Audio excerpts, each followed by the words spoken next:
민수기 20장 14절로 봉독합니다. 모세가 가데스에서 에돔 왕에게 사신을 보내며 이르되 당신의 형제 이스라엘의 말에 우리가 당한 모든 고난을 당신도 아시거니와 우리 조상들이 애굽으로 내려갔으므로 우리가 애굽에 오래 거주하였더니 애굽인이 우리 조상들과 우리를 학대하였으므로 우리가 여호와께 부르짖었더니 우리 소리를 들으시고 천사를 보내사 우리를 애굽에서 인도하여 내셨나이다. 이제 우리가 당신의 변방 모퉁이 한 성읍 가데스에 있사오니 청하건대 우리에게 당신의 땅을 지나가게 하소서. 우리가 밭으로나 포도원으로 지나가지 아니하고 우물물도 마시지 아니하고 왕의 큰 길로만 지나가고 당신의 지경에서 나가기까지 왼쪽으로나 오른쪽으로나 치우치지 아니하리이다 한다고 하라 하였더니 에돔 왕이 대답하되 너는 우리 가운데로 지나가지 못하리라. 내가 칼을 들고 나아가 너를 대적할까 하노라. 아멘. 모세가 굉장히 예의 바르게 정중하게 에돔 왕에게 사신을 보내서 간청을 합니다. 우리가 당신들을 적으로 여기지 않고 우리 형제였음을 상기시키면서 그러면서 우리가 왕의 길로만 지나갈 테니 제발 길만 좀 열어달라 이렇게 부탁을 했습니다. 이렇게 정중하게 부탁을 했는데 너는 우리 가운데로 지나가지 못하리라. 내가 칼을 들고 나아가 너를 대적할까 하노라. 너 만약에 이쪽으로 지나간다면 우리는 칼로 너희들을 진멸시켜버리겠다. 자, 이렇게 대답을 했습니다. 절대로 용납지 않겠다 그 말이죠. 지나가는 것조차도 용납지 않겠다 그 말이죠. 무슨 철천지 원수가 되었길래 이렇게 길도 못 지나가게 합니까? 해코지 하겠다는 게 아닌데, 무슨 피해를 주겠다고 하는 게 아닌데, 그리고 우리가 남남이냐, 우리가 다 형제 아니냐, 이렇게까지 얘기를 하는데, 그렇죠. 이 에돔은요, 원래 에서 족속이 세운 나라입니다. 에서와 이스라엘은 원래 한 형제였어요. 한 형제였는데 지금 에돔은 나라를 이루고 있고 이스라엘은 이제 나라를 이루기 위한 준비 작업을 하고 있습니다. 어찌 보면 형 입장에서 동생이 좀 길만 좀 지나가게 해달라 그러는데 죽여버리겠다 이렇게 지금 반응을 하는 거 아닙니까? 이거는 별로 바람직해 보이지 않습니다. 절대 좋은 모습이 아니죠. 자, 20장부터가 광야의 3차 시련입니다. 3차 시련 가운데서는 이제 막바지 광야 40년을 마친 시점입니다. 마치는 시점. 그때 40년이 되자마자 미리암이 먼저 죽습니다. 광야 가데스에서 죽고, 그리고 20장 끝에 가면은 아론이 또 호르산에 도착해서 죽습니다. 그리고 21장으로 넘어가면 거기서는 또 이제 모세마저도 죽습니다. 이렇게 해서 40년이 지나가기 전에 하나님께서 말씀하신 그대로 1세대들은 완전히 다 죽습니다. 그리고 여호수아와 갈렙 1세대 중에서는 그 두 사람만이 유일하게 생존해서 약속의 땅 가나안으로 백성들을 이끌고 갑니다. 이것이 결국 하나님의 말씀대로 되어지는 건데, 자, 그 과정에 지금 마지막 40년째 되는 해에 일어나는 일들입니다. 그것이 바로 3차 시련인데, 이제 이 정도면은 충분히 훈련 받았겠다 싶은데, 아직까지도 조금만 어려우면, 조금만 문제 있으면 바로 대적하는 이스라엘 백성들입니다. 지난주 20장에 들어와서 보니까 회중이 물이 없다면서 모세와 아론을 공박을 했죠. 그런데 거기에 대한 이 모세의 처신이 적절치를 못했습니다. 그때 모세가 엄청나게 화를 내면서 내가 너희에게 이 반석을 쳐서 물을 내랴 하면서 반석을 막 2번이나 쳤어요. 그런데 이것이 하나님의 말씀을 어겼다 그럽니다. 하나님께서 너희가 나를 믿지 아니하고 이런 일을 했다 이렇게 말씀하시면서 그때 모세와 아론 둘에게 다 같이 하나님께서 너희들이 이런 일을 했기 때문에 약속의 땅 가나안은 들어갈 수 없다 그렇게 말씀하시죠. 자, 그리고 나서 이제 이스라엘이 길을 이제 가야 됩니다. 약속의 땅으로 가야 되는데 가는 길목에 에돔을 지나가야 돼요. 에돔을 지나가야 되는데 아까 살펴본 말씀대로 에돔이 길을 거부를 합니다. 그래서 어쩔 수 없이 그들과 싸울 수는 없어요. 왜냐하면 또 싸울 수 없는 이유가 있다가 나옵니다. 그건 다시 한번 보고요. 어쨌든 하나님께서 마지막까지 이렇게 여러 가지 시험을 하시는데 이거는 다 너를 낮추며 줄이게 하셔서 내 마음이 어떠한지 하나님의 명령을 지키는지 안 지키는지 그거 알려고 그렇게 하신다 이렇게 말씀하셨습니다. 자, 14절로 21절의 내용은 이스라엘이 에돔와의 거부로 길을 돌아가는 장면인데요. 자, 이 장면에서 우리가 이 에돔이 어떤 사람들인가를 좀 알 필요가 있죠. 자, 일단 에서와 에돔 족속이 무슨 관계가 있는가? 형이 에서고 동생이 야곱입니다. 네, 제가 여기 야곱은 안 적어놨는데요. 자, 일단 야곱 적어놔 볼까요? 예, 야곱과 에서가 한 형제입니다. 형제인데, 이 에서가 나중에 이 에돔 족속과 합해가지고 에돔이라고 하는 나라를 세우게 됩니다. 예, 그래서 에서는 곧 에돔과도 같아진다 이 말이죠.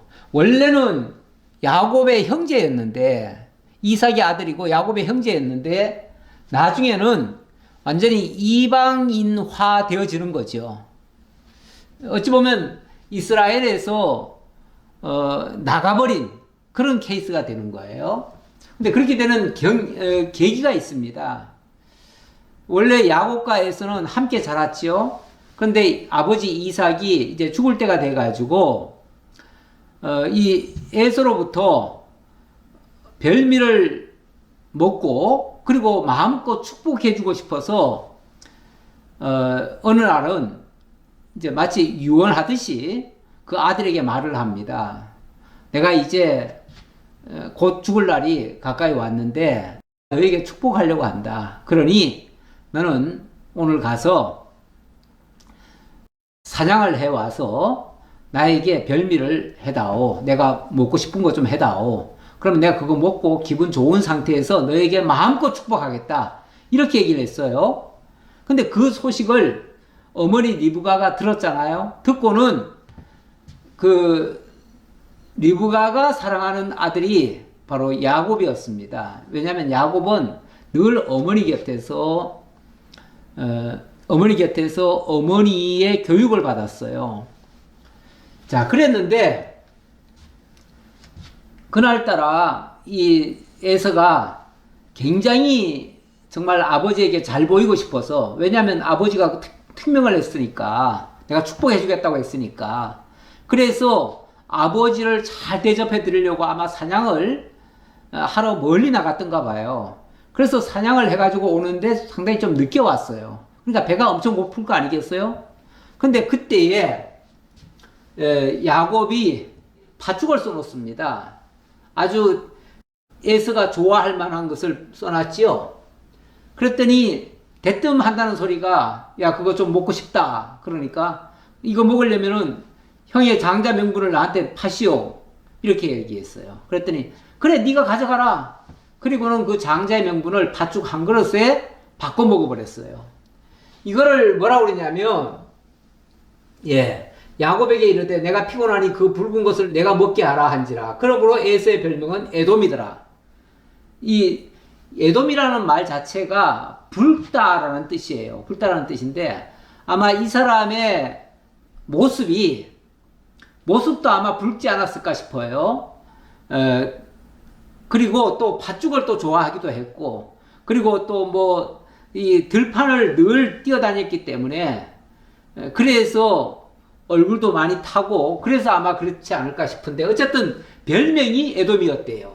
근데 나중에는 진짜 그 붉은 산에서 사는 족속들과 그 세일 땅으로 넘어가 가지고 에돔 족속들과 연합이 되어집니다. 이 에돔 족속이 살고 있는 땅이요, 거기는 이 산들이 전부 다 붉습니다. 이 사막지대인데 전부 다 붉어요. 그래서 그쪽 지역 사람들을 붉다 해가지고 에돔 그랬어요. 그런데 아마도 이 에서의 모습도 그런 모습이어서 그냥 아마 놀리느라고 한 말이었는지 어쨌든 별명을 에돔이라고 지었어요.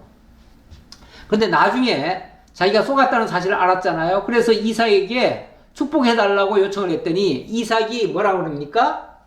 그 아버지 이삭이 그에게 대답하여 이르되 내 주소는 땅의 기름짐에서 멀고 내려는 하늘 이스라엘에서 멀 것이며 너는 칼을 믿고 생활하겠고 내 아우를 섬길 것이며 내가 매임을 벗을 때에는 그 멍에를 내 목에서 떨쳐버리라 하였더라. 그래서 그 뒤에 보니까 에돔이 세일산에 거주하니라 그랬는데 에서 곧 에돔이 세일산에 거주하니라 이랬는데 나중에는 이 에서가 그쪽으로 넘어갔다 그 말이죠. 넘어갔다.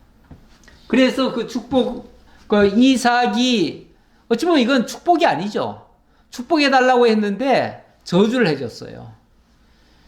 아니, 그 이삭도 나중에는 자기가 속았다는 걸 알았잖아요. 그럼에도 불구하고 왜 번복을 못합니까? 만약에 인간적인 축복이었다면 야곱이 속였다는 걸 알았을 때 야곱에게 저주를 해야 되는 거 아니에요? 그리고 에서는 다시 축복으로 바꿔야 되는 거 아니겠어요? 그런데 그렇게 하지 못합니다. 왜냐하면 이 축복과 저주는 자기 임의로 한 게 아니고 하나님이 하도록 하셔서 한 거기 때문에 그래요. 하나님이 한 거를 자기가 변개할 수가 없잖아요. 그래서 결국 이거는 하나님이 에서를 저주한 겁니다.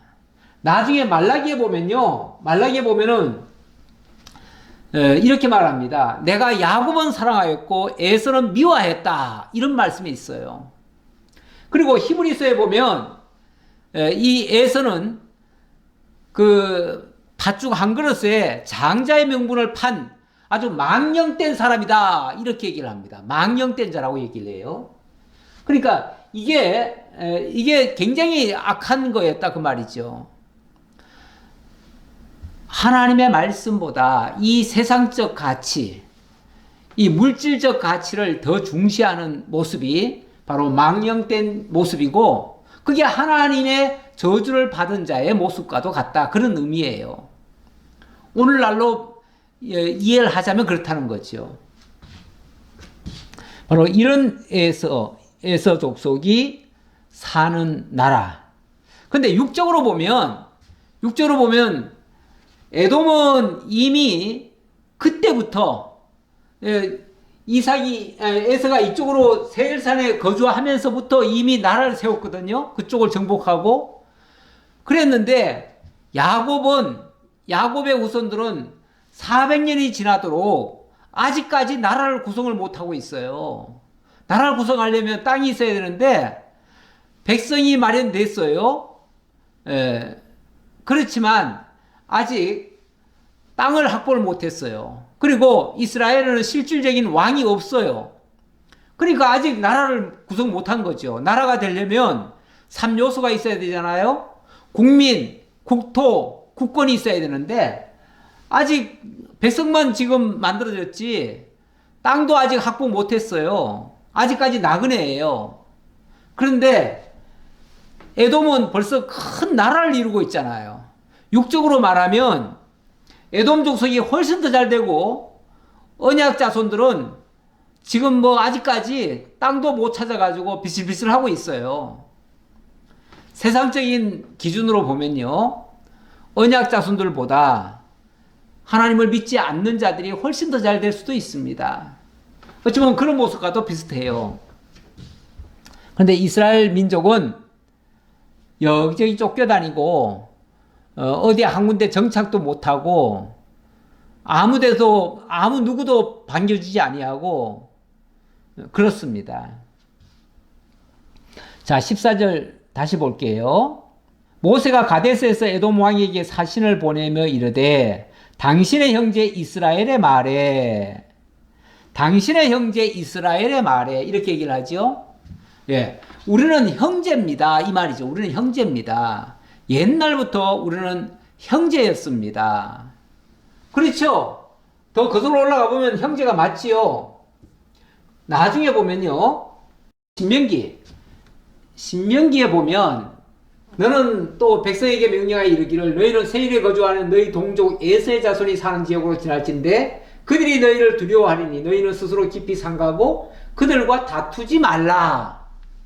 이거 이제 신명기는 그 나중에 기록한 말씀이긴 하지만 하나님께서 일찍이 이스라엘 민족을 이끌어내실 때 모세에게 그렇게 말씀하셨다는 거예요.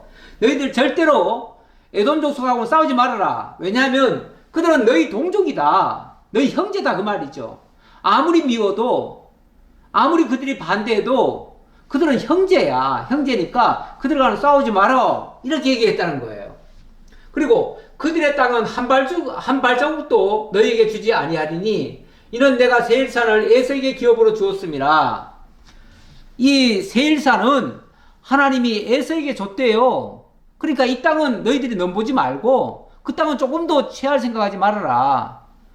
그리고 정중하게 길은 요청하되 절대 거기 그들은 만약에 협조 안 한다고 해서 그들과 싸우지도 말아라, 이 얘기죠. 그래가지고 이렇게 거부하는데도 이들과 싸울 수가 없어요. 예, 아까 읽었으니까요, 좀 그냥 넘어가죠. 모세가 아주 정중하게 얘기를 합니다.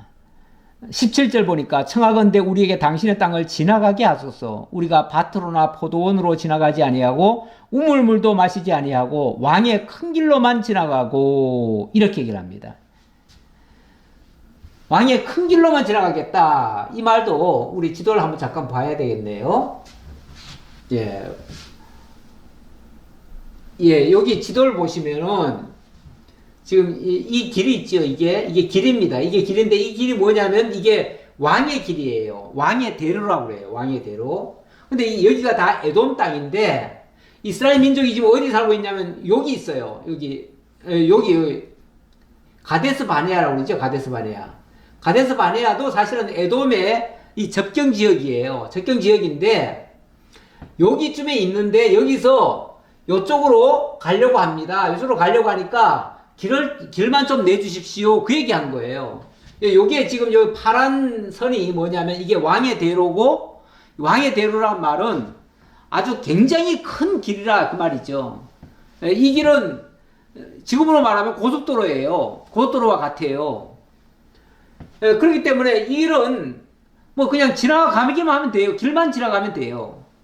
여기를 우리가 지나가고자 하니 그냥 길만 좀 내주십시오 그랬는데 에돔이 거부하잖아요.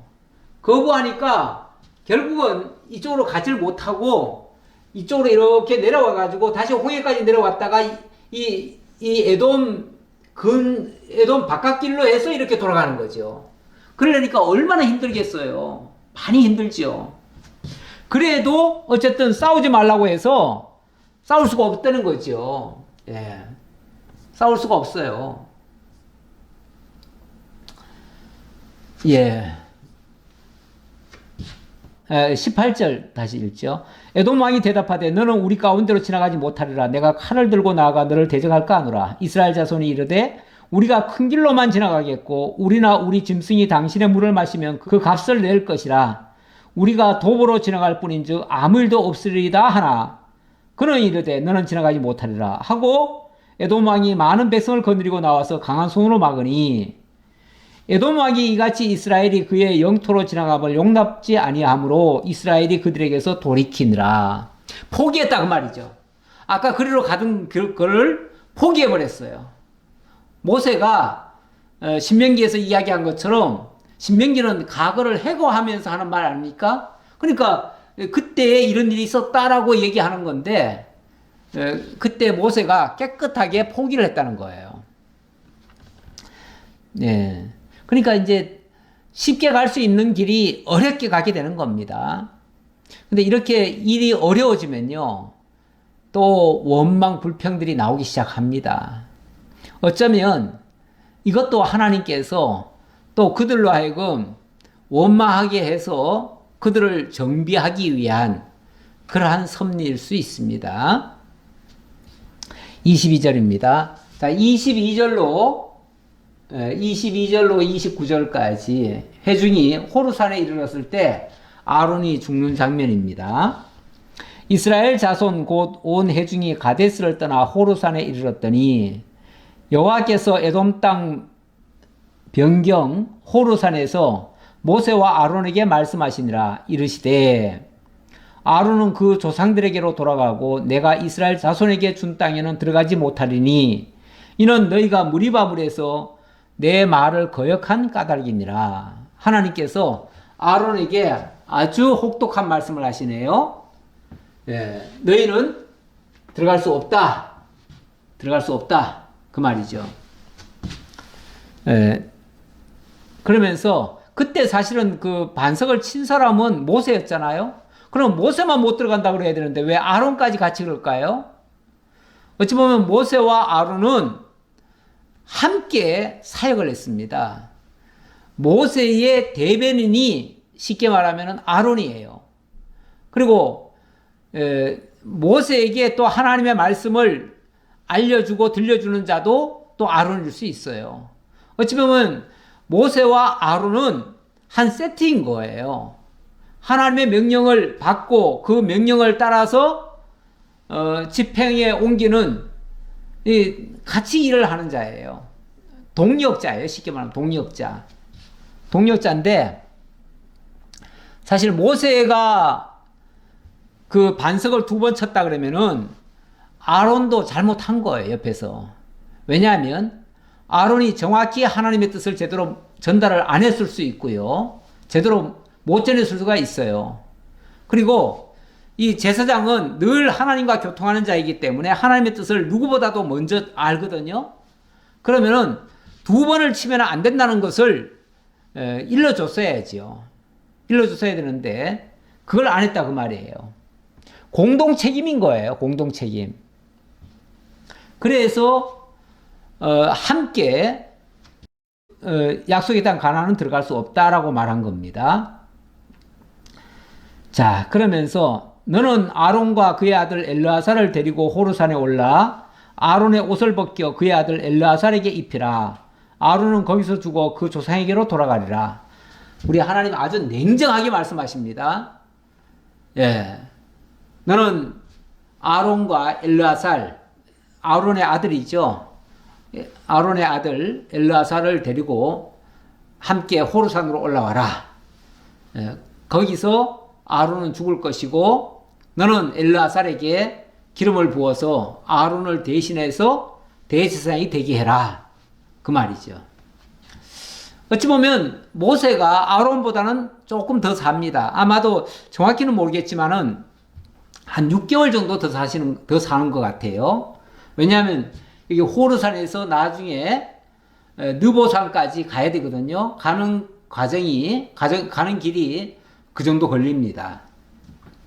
그래서 좀 먼저 죽는데 어찌 보면 이 아론의 역할이 이제 끝난 겁니다. 사실은 아론의 역할이 끝났어요. 이게 무슨 뭐 저주받아서 죽었다 이런 차원으로 이해하지는 마시고요. 저는 그 역할을 그동안 잘 마무리했고요.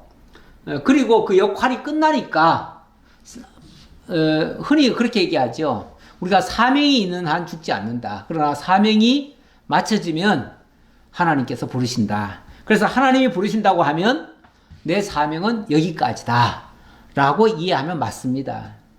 자, 아론의 일생에 대해서 조금, 오늘 이제 아론이 이제 죽을 거니까요. 아론의 일생을 조금 한번 보고 가지요. 인간적으로는 모세의 형입니다. 모세의 대언자 역할을 했습니다. 일찍이 하나님께서 모세를 불러가지고 애굽에서 자기 백성들을 이끌어내실 때에 그때 모세가 한 40년간 저 미디안 광야에서 목동일을 했잖아요. 그러다 보니까 하나님에 대한 감각이 다 흐려져 버렸어요. 그래서 이스라엘 백성들을 모셔올 힘도 없고요. 능력도 없고요. 백성들이 알아주지도 않을 것이고요. 도저히 아무것도 할 수가 없어요. 그러니까 이런저런 핑계로 나는 말을 못합니다. 내가 어떻게 이스라엘 백성들에게 가서 말을 하겠습니까? 그랬지요. 그랬을 때 하나님께서 내 형 아론이 있다. 내가 그를 너에게 붙여가지고 너의 대언자가 되게 하겠다. 이렇게 얘기를 합니다. 그래서 모세의 대언자가 됐고요. 그리고 대제사장을 삼았습니다. 그래서 하나님의 뜻을 가장 잘 아는 자로 있었는데 이 사람도 큰 실수를 한 적이 있지요. 가장 큰 결정적인 실수는 모세가 십계명을 받으러 산으로 올라갔을 때, 시내산으로 올라갔을 때 금송아지로 백성을 유혹한 장면이 있었습니다. 그래서 백성들한테 금을 내놓으라 그래가지고 그 금을 녹여가지고 금송아지를 만들어가지고 이것이 너희를 인도한 여호와다 이렇게 말을 했었죠. 그게 유혹한 겁니다. 그리고 나중에는 모세가 쉽게 말하면 구스 여자를 취한 적이 있었잖아요. 그게 이제 아마 그 본부인이 죽고 난 다음에 하나님의 명을 따라서 구스 여인을 취한 것 같은데 그걸 이해를 못 해가지고 미리암과 합세를 해가지고 모세를 대적한 적이 있어요. 그때 하나님께서 미리암은 나병이 들게 했는데 이 아론은 그때 사실은 봐주셨죠. 왜냐하면 대제사장 역할을 해야 되는데 나병 들어버리면은 대제사장 역할을 못 하잖아요. 그래서 하나님께서 아론을 봐주셨는데 그때도 아론이 뭐 정말 굉장히 뭐 마치 울면서 모세에게 사정을 했을 거예요. 우리 누이를 용서해 달라고 자기도 잘못했다고 막 그러면서 나중에 와서는 빌면서 그렇게 했어요. 그래가지고 모세가 그 미리암을 용서해주고 나병을 치료해준 적이 있었죠. 그리고 마지막으로는 이 무리바 사건, 거기 반석 2번 칠 때에 모세 곁에 있으면서 모세가 2번 치도록 내버려 둔 사건이죠. 이거는 그 보좌를 잘못한 겁니다. 이런 큰 실수를 했기 때문에 이제 아론의 역할은 여기까지입니다. 제가 이게 누가복음을 가져온 것은요, 사람이 자기의 사명이 다 끝나면 하나님이 부르신다는 거, 그거 설명하려고 가져왔습니다. 이거는 시므온이라는 사람이 그 당시에 살았는데요. 일종의 선지자죠. 선지자인데 이 사람은 의롭고 경건하여 이스라엘의 위로를 기다리는 자라 그랬습니다. 성령이 늘 그와 함께 하고 있었어요. 그가 주의 그리스도를 보기 전에는 죽지 아니하리라 하는 성령의 지시를 받았는데 네가 주의 그리스도를 볼 것이다. 그러기 전까지 너 안 죽을 거다 라고 했는데 성령의 감동으로 성전에 들어갔더니 마침 예수님의 육신의 그 어머니 아버지 요셉과 마리아가 예수님을 안고 오는 거예요. 그때가 이제 얼마 안 됐을 때죠. 그랬더니 시몬이 그 아기를 안으면서 바로 이 아기가 예수라는 걸 압니다. 그리스도라는 걸 압니다. 그래서 시몬이 아기를 안고 하나님을 찬송하며 이르되 주제여 이제는 말씀하신 대로 종을 평안히 놓아주시는도다. 이러면서 하나님 앞에 감사 찬양을 드려요. 아니 멋진 말 아닙니까? 사실은 이게 죽는다는 얘기거든요. 죽는다는 얘기인데 주제요, 대주제요. 이 천지 만물을 다 주관하시는 대주제요, 대주제 하나님 여호와요.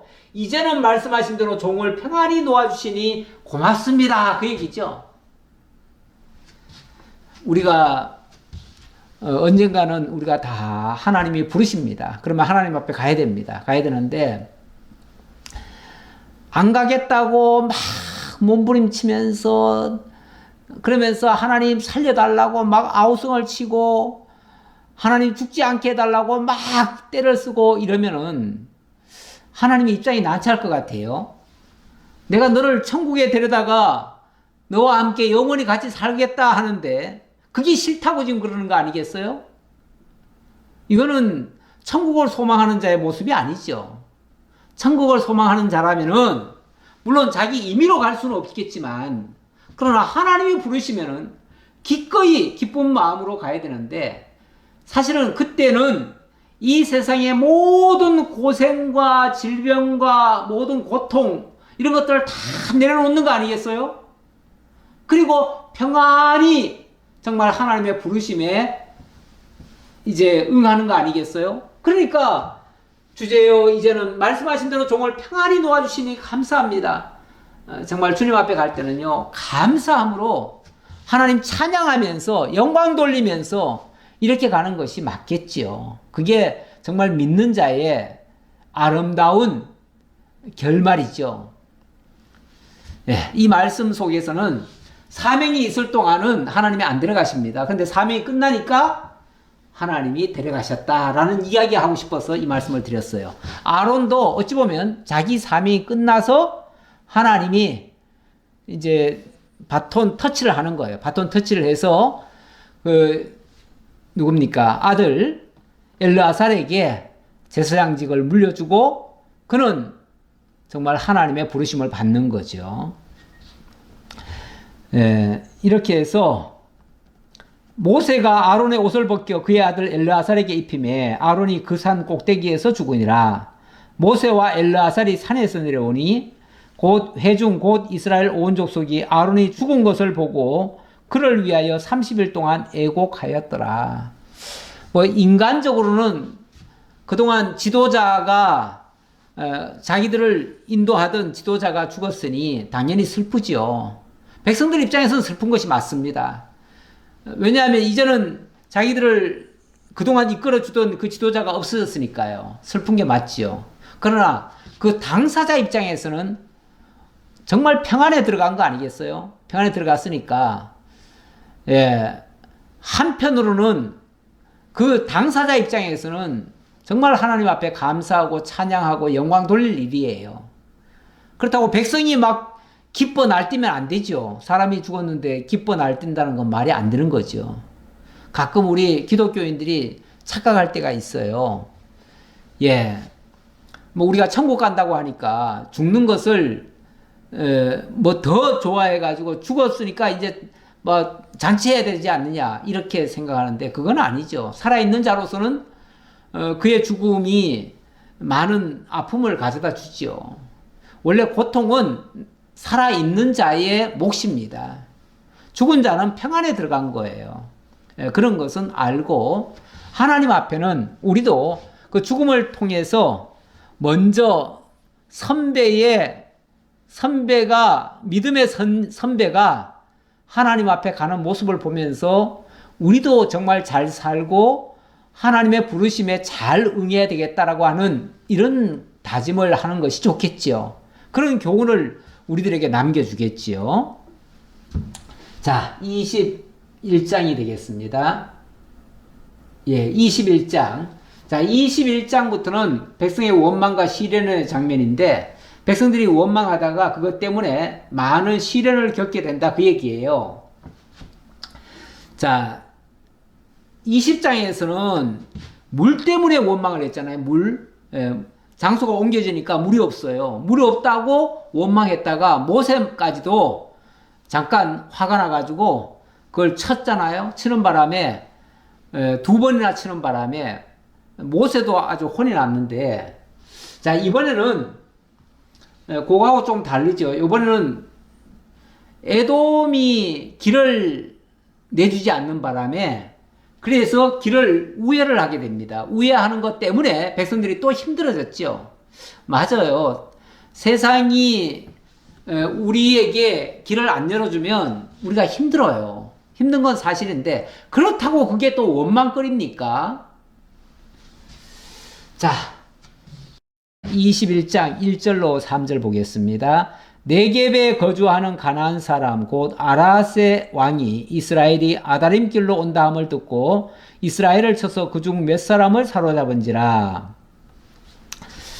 자, 여기 지금 이제 가데스 바네아라고 그랬죠. 여기 있고 이쪽이 이제 에돔 땅이고요. 그런데 여기 가데스 바네아에서 북쪽으로 올라가면 사실은 이게 가나안 땅입니다. 이게 가나안 땅이에요. 가나안 땅인데 가나안 족속 중에 여기 아라 족속이라는 사람들이 있어요. 근데 이들이 이스라엘과 시비가 붙었어요. 어떻게 시비가 붙었냐면 일단 여기 가데스 바네아에서 호르산까지 왔죠. 조금 올라왔어요. 조금 올라오니까 조금 올라오면 여기 지역은 이 아라 지역이에요. 아라 지역이니까 아라 사람들이 쉽게 말하면 왜 우리 쪽으로 오냐 라고 하면서 내려와 가지고는 이스라엘 백성들 몇 사람을 사로잡아 갔어요. 쉽게 말하면 이스라엘이 꼭 이리 가려고 한 것도 아닌 것 같은데 호르산에 아마 올라가느라고 이쪽으로 좀 왔던 것 같은데 그거 핑계로 아마 이들을 잡으려고 온 것 같아요. 그러니까 이스라엘이 여호와께 서원하여 이르되 주께서 만일 이 백성을 내 손에 넘기시면 내가 그들의 성읍을 다 멸하리이다. 이거는 이제 모세가 앞장서서 한 말이겠죠. 모세가 선을 딱 한 겁니다. 하나님께서 이들이 지금 이스라엘 민족을 어쨌든 몇 사람 잡아간 거 아닙니까? 저들이 이렇게 했다면은 우리가 이들을 보복할 수밖에 없잖아요. 복수를 해야지요. 복수를 해서 저들을 한 사람도 남기지 아니하고 하나님께서 저들을 우리 손에 넘겨주신다면 그 말이에요. 넘겨주신다면 내가 그들의 성읍을 다 멸하리이다. 이렇게 얘기를 했어요. 이렇게 선을 했다 그 말이에요. 하나님 앞에 서원하듯이 했다 그 말이에요. 그랬더니 여호와께서 이스라엘의 목소리를 들으시고 가나안 사람을 그들의 손에 넘기심에 그들과 그들의 성읍을 다 멸하니라. 그러므로 그곳 이름을 호르마라 하였더라. 여기 호르마. 호르마는 사실 여기쯤 올라가는데요. 이게 이제 다 아라 땅입니다. 여기 아다림길이라고 되어 있죠. 이게 이제 이 아라스로 가는 길이에요. 이것도 이제 대로예요. 대로인데 아마 처음에는 여기까지 올라갈 생각 안 했는데 이들이 내려와 가지고 호르산까지 와 있는 이스라엘 백성들을 건드리니까 거기에 대한 복수를 하는 겁니다. 복수하는 거예요. 자, 제가 여기 호르마 정복이라고 그랬는데요. 이 호르마라고 하는 단어, 사실은 이게 이제 정복하고 나서 이제 호르마라고 아마 그 이름을 지은 것 같은데, 이게 하람에서 온 단어고요. 이게 그 의미는 복수라는 뜻이에요. 복수. 그러니까 복수의 전쟁을 하렘이라고 합니다. 이제 헤렘이라고 합니다. 헤렘. 이스라엘 전쟁사에 이 가나안 땅을 특히 가나안 땅을 정복해 들어가는 것은 이거는 복수전입니다. 복수전. 복수라고 하는 것은 죄 없는 자들을 쳐들어가는 게 아니에요. 복수라고 하는 것은 상대방이 먼저 침공을 했든지 아니면 그들에게 엄청난 죄악이 있어서 하나님의 명을 받들어서 그 죄를 단죄하는 거예요. 그게 복수예요. 뭐 복수의 혈전 뭐 그런 말 있잖아요. 쉽게 말하면 이스라엘 가나안 정복은 다 이 헤렘 전쟁이에요. 헤렘이기 때문에 이거는 하나님의 명을 받들어서 지금 복수하는 거고 여기에는 타협이 없습니다. 다 그 대상은 다 진멸의 대상이에요. 왜 이렇게 됐냐면 일찍이 하나님께서 이스라엘 민족을 애굽 땅에 내려 보내실 때에 그때 이렇게 말씀하셨어요. 창세기 15장 16절에 이 땅을 다 너에게 주겠다. 하지만 지금은 줄 수가 없다. 왜냐하면 지금은 가나안 족속들이 살고 있잖아요. 가나안 족속들이 살고 있는데 그들이 아무런 잘못도 없는데 빼앗아서 주면은 그러면 하나님이 그들을 이건 공의가 아니잖아요. 아니 멀쩡하게 잘 사는 사람들을 짓밟아가지고 그들의 땅을 빼앗아가지고 이스라엘 주면은 그게 어떻게 공의가 되겠습니까? 그게 어떻게 정의가 되겠어요? 공의로우려면은 그들이 죄악에 가득 차고 하나님의 심판의 대상이 돼야만 그걸 공의의 법으로 그들을 처단할 수 있는 거예요. 그런데 하나님께서 뭐라 그러냐면 아직은 이 백성의 죄악이 관영하지 못해서 그들을 심판할 수 없다. 그러니 너희들이 애굽에 내려가서 400년간 애굽에 종살이 해라. 그러면 이 땅은 굉장히 부패할 것이고 이들은 하나님 앞에 죄악이 가득 찰 것이다. 그러면은 하나님께서 드디어 그들을 심판해야 되는데 심판할 때에 너희들을 애굽에서 이끌어내 가지고 너희들을 통해서 그들을 심판하겠다 그 말이에요. 그래서 이제 그 때가 된 거예요. 그 때가 돼 가지고 가나안 땅이 엄청나게 죄악으로 가득 차버렸어요. 그러니까 누군가를 통해서 심판을 해야 되는데 그 누군가가 누구냐면 이스라엘 백성이라는 거죠. 그런데 이스라엘 백성들이 와가지고 지금 조심조심스럽게 광야를 지금 지나가고 가려고 하잖아요. 그런데 갑자기 이 아랏이라고 하는 이들이 쳐내려와가지고 이스라엘을 건드려 버린 거예요. 건드리니까 이스라엘이 건드리면은 무조건 이스라엘은 그들을 칠 수밖에 없어요. 그래서 하나님께서 마음을 주셔가지고 서원하게 만들고 이들을 친 거예요. 쳐가지고 여기 호르마라고 하는 땅, 바로 여기를 정복하고 여기 성을 호르마라고 이름을 지은 거예요. 그래서 이 땅을 사실은 확보한 거예요. 확보했는데, 그러나 그 이후에는 또 가나안 족속들이 살고 있으니까 거기는 바로 갈 수가 없습니다. 갈 수가 없고, 그래서 이쪽으로 해서 이제 가려고 하는데, 이 길을 아까 얘기했듯이 길을 안 열어주는 거예요. 에돔이. 예. 자, 4절입니다. 자, 4절을 보시면은 4절에서 6절까지 여기서는 그래서 어쩔 수 없이 이스라엘 백성들이 길을 우회를 합니다. 다시 돌아간다 그 말이죠. 그랬더니 그거 우회한다고 이스라엘 백성들 아무래도 더 힘들지요. 힘들기야. 지난 40년을 39년이죠. 쉽게 말하면 또 어떤 성경에 보면 38년이란 말도 있긴 있어요. 38년이면은 처음에 1년은 제1차 시련기고요. 그 다음에 38년이 2차 시련기고요. 지금 마지막 1년이 39년 차겠죠. 39년 차가 제3차 시련기예요. 근데 지금이 바로 그때인데, 이 3차 시련기에 이제 때가 된 거죠. 때가 됐어. 지난 39년 동안을 어찌 보면은 빙빙 돌았는데, 이제 똑바로 가면 될 걸. 저 에돔이 길을 막는다고 해서 또 돌아가니, 이게 또 못 견딜 일이죠. 이게 못 견딜 일이에요.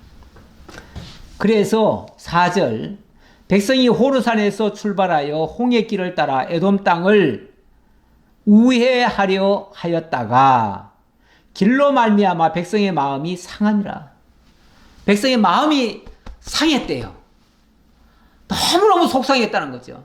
우리 왜 뭐 뜻대로 안 되면 속상하다 그러잖아요. 이스라엘 백성들이 너무너무 속이 상한 거예요. 그 속이 상하면은 그 화살이 다 누구에게로 갑니까? 또 모세에게로 가겠죠. 당신이 우리의 지도자면서 이거 하나도 협상을 못하고 저 에돔 좋은 길 놔두고 왕의 대로를 놔두고 또 되돌아가느냐? 이 말이죠. 또 되돌아가느냐? 아까 지도 보면 이게 지금 왕의 대로 아닙니까? 이렇게 가면 얼마나 편하겠어요. 그런데 여기서 못 가게 한다고 다시 길을 되돌리잖아요. 여기서 이리 위로 올라갔다가 다시 내려와가지고 어찌보면 조금 맛을 봤잖아요. 조금 좋은 맛을 보다가 갑자기 되돌아오니까 다시 광야로 되돌아가는 거 아니에요? 이게 홍해길이에요. 홍해길. 아니 여지껏 이쪽에 있다가 이 홍해길에 있다가 거기서 이렇게 올라와가지고 다시 가데스 바네아까지 왔는데 이제 조금 가면 될 걸 이걸 다시 되돌아가요? 아무리 길 막는다고? 그러니까 어떻게 일을 이따위로 하냐 이거지요. 그러면서 또 원망하려면은 모세한테 또 화살이 가지요. 그래서 백성이 하나님과 모세를 향하여 원망하되 어찌하여 우리를 애굽에서 인도해 내어 이 광야에서 죽게 하는가? 또 왜 광야로 이끌어내 가지고 우리를 결국은 죽게 만들려고 그러는가? 지금 다시 광야로 들어간다고 하면요, 여기 와서 조금 맛봤던 거 있잖아요. 그 맛봤던 거 이제 다시는 못 볼 거 아니에요? 그러면 결국은 광야 가다가 다 지쳐서 다 죽을 수밖에 없는데 결국 우리 다 죽이려고 그러는가 그 말이죠. 이곳에는 먹을 것도 없고 물도 없도다. 우리 마음이 이 하찮은 식물을 싫어하노라 하며. 이 하찮은 식물이 뭐죠? 뭐 하늘에서 만나 내려주고 또 물 없다고 하면 또 뭐 반석에서 물을 내주시든지 그러겠죠. 그 반석이 따르는 반석이라고 그랬잖아요. 따르는 반석. 그러니까 어떤 돌덩어리가, 쉽게 말하면 돌덩어리가 아니죠. 큰 바위 같은 게 하나님께서 곳곳에 가는 길목에 바위 같은 게 있어가지고 거기서 물이 나오도록 역사를 하셨을 거예요. 그런데 그런 것들이 다 하찮다 이 말이죠. 하찮다. 아니 그냥 펑펑 땅에서 솟아나오는 거 그냥 퍼먹고 싶은데, 그리고 새로운 작물들도 곡물들도 좀 먹고 싶은데 맨날 저 하늘에서 내려오는 만나나 먹어야 되니, 맨날 하늘만 쳐다보고 살아야 되니 얼마나 답답하냐 이거지요. 뭐 우리가 만약에 그 지경 돼도 그럴 것 같긴 해요. 그럴 것 같긴 하지만, 그러나 이것이 정말 믿음 없는 소리 아니겠어요?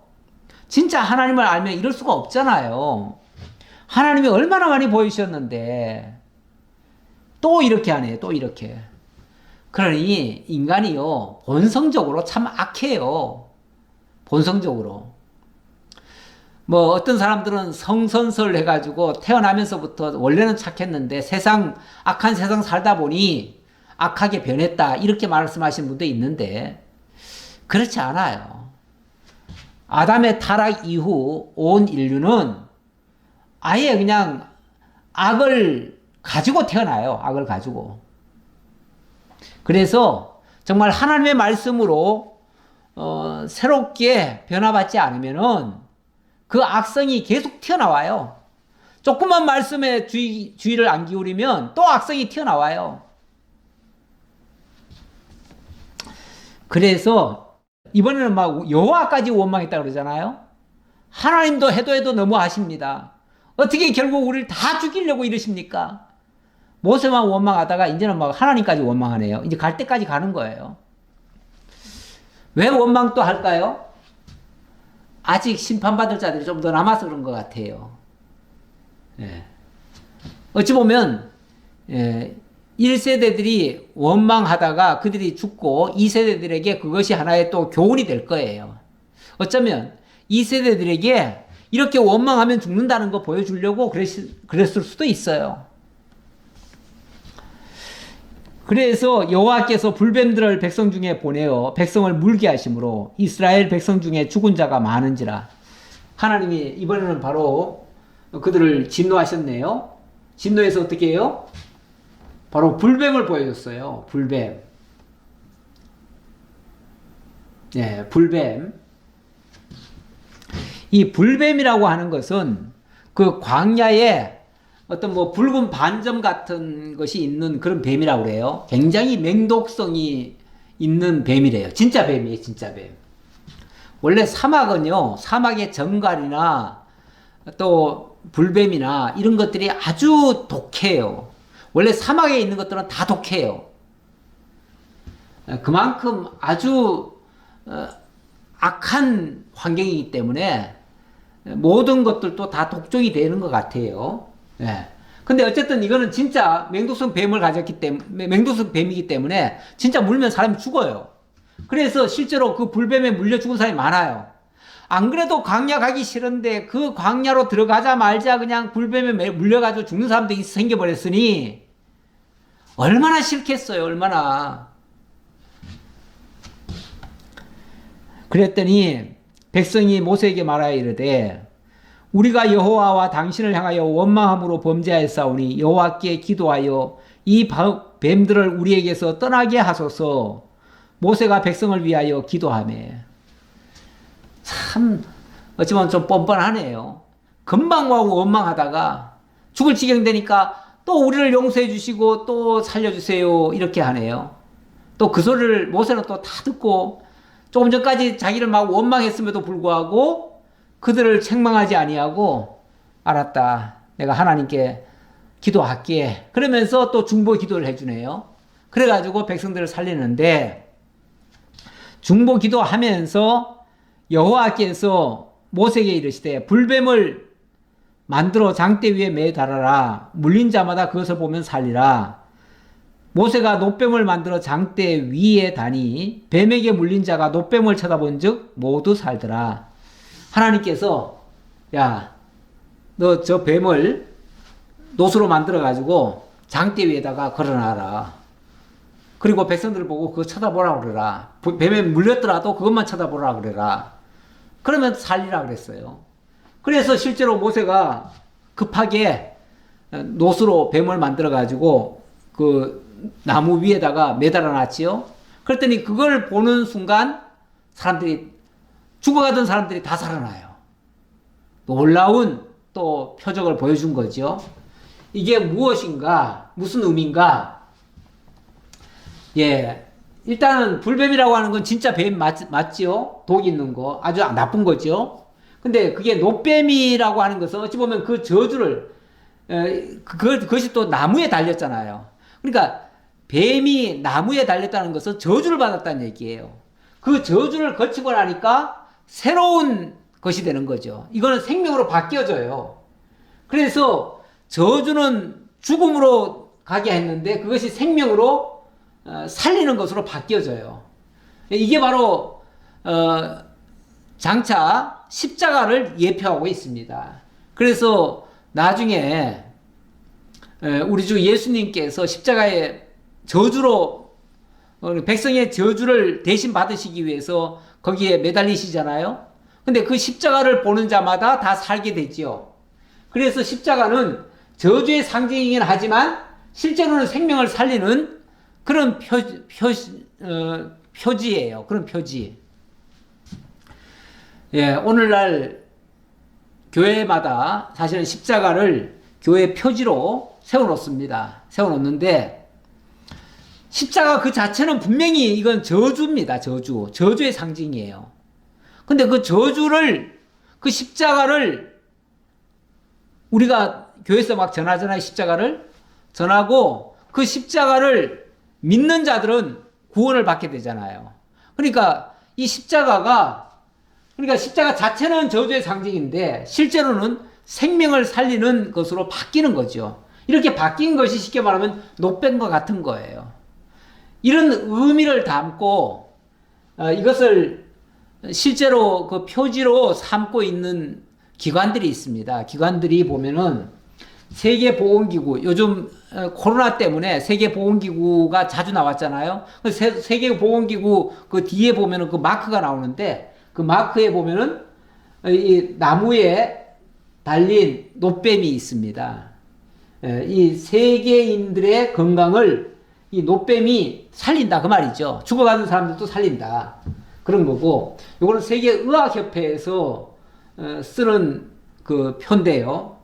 이건 직접 십자가는 아니지만 마치 십자가 같은 그런 모습이긴 하지요. 거기다가 또 역시 이것도 그런 모양을, 이 막대기에 뱀을 감아놓은 모습인데, 그래서 이제 미국에서 아마 그럴 거예요. 그 991 그 앰뷸런스죠. 앰뷸런스에도 보면 이런 마크가 있어요. 예. 그래서 이게 일종의 생명을 살리는 표시이기도 합니다. 물론 기독교는 십자가로 이렇게 딱 표현을 했지만 여기는 성경에 있는 걸 가지고 그렇게 하기도 했습니다. 근데 이 의미가 요한복음 3장 12절에 보니까 잘 나와 있어요. 내가 땅의 일을 말하여도 너희가 믿지 아니하거든 하물며 하늘의 일을 말하면 어떻게 믿겠느냐. 하늘에서 내려온 자 곧 인자 외에는 하늘에 올라간 자가 없느니라. 자, 이 높이 들린다는 말을 가지고 이렇게 표현한 거예요. 모세가 광야에서 뱀을 든 것 같이 인자도 들려야 하리니, 모세가 광야에서 뱀 든 것처럼 인자도 들려야 된다. 그러니까 광야에서 모세가 뱀을 든 것은 곧 인자가 들릴 것을 가리킨 거다 그 말이죠. 그러면서 이는 그를 믿는 자마다 영생을 얻게 하려 하심이라. 이 예수가 십자가에 못 박혀 죽으시는 그 모습을 바라보고 믿는 자마다 영생을 얻게 하려고 그렇게 한 거다. 하나님이 세상을 이처럼 사랑하사 독생자를 주셨으니 이는 그를 믿는 자마다 멸망하지 않고 영생을 얻게 하려 하심이라. 결국 이 광야에 노뱀이 들린 것을 믿는 것처럼 우리 주 예수 그리스도를 믿는 자들은 다 영생을 얻게 된다. 하나님의 생명에 들어가게 된다. 그 말이죠. 이런 의미를 얘기한 거죠. 자, 그렇게 해서 자, 9절까지 봐야겠네요. 9절까지 보고 자, 갈라디아 3장 13절을 결론의 말씀으로 가져왔습니다. 3장 13절 보니까 그리스도께서 우리를 위하여 저주를 받은 바 되사 율법의 저주에서 우리를 속량하셨으니 기록된 바 나무에 달린 자마다 저주 아래에 있는 자라 하였습니다. 이것도 역시 비슷한 말씀인데요. 우리 주님께서 우리를 대신해서 당신이 저주를 받기 위해 십자가에 매달리셨다 그 말이죠. 그러니까 십자가는 저주예요. 저주인데 그 저주를 받은 그 예수를 믿는 자마다 또 구원에 있는 거예요. 그래서 저주 아래에 있는 자들을 살리기 위해서 그렇게 한 거다. 이는 그리스도 예수 안에서 아브라함의 복이 이방인에게 미치게 하고 또 우리로 하여금 믿음으로 말미암아 성령의 약속을 받게 하려 하심이라. 때가 참에 하나님이 그 아들을 보내사 여자에게서 나게 하시고 율법 아래에 나게 하신 것은 예수를 여자에게서 나게 하시고 율법 아래에 나게 하셨는데 그 이유는 율법 아래에 있는 자들을 속량하시고 우리로 아들의 명분을 얻게 하려 하심이라. 결국 우리를 살려서 하나님의 아들 되게 하려고 당신이 대신 저주의 십자가를 져주셨다. 그러므로 이 저주의 십자가를 믿는 자마다 구원을 얻게 된다. 그리고 영생을 얻게 된다라는 말씀입니다. 기도하겠습니다. 아버지 감사합니다. 오늘 민수기를 통해서 참으로 우리 죄를 대속해서 십자가에 못 박혀 죽어주신 우리 주 예수 그리스도의 대속의 은혜를 다시 한번 또 생각할 기회를 주셔서 감사합니다. 이 땅에 사는 모든 인류가 다 죄 아래 태어나서 죄를 가지고 살아갑니다. 이 문제가 해결되지 않으면 아무도 살아날 자가 없습니다. 그런데 우리 주 예수 그리스도를 통해서 대신 저주받게 하시고 또 영생을 얻게 하시오니 감사합니다. 그리고 믿음의 선배들이 자기 사명을 다 마치면은 하나님의 부르심을 받아 하나님 앞으로 간 것을 또한 보았습니다. 우리도 주님께서 사명 주실 때까지 최선을 다해서 일하고 주님 부르시면 할렐루야 찬양하며 주님 앞으로 나아갈 수 있는 저희 모두가 되게 하시고 영영이 우리들 입술에서 하나님을 찬양하는 저희 모두가 되게 하옵소서. 베풀으시는 은혜 감사드렸고 예수님 이름으로 기도하옵나이다. 아멘.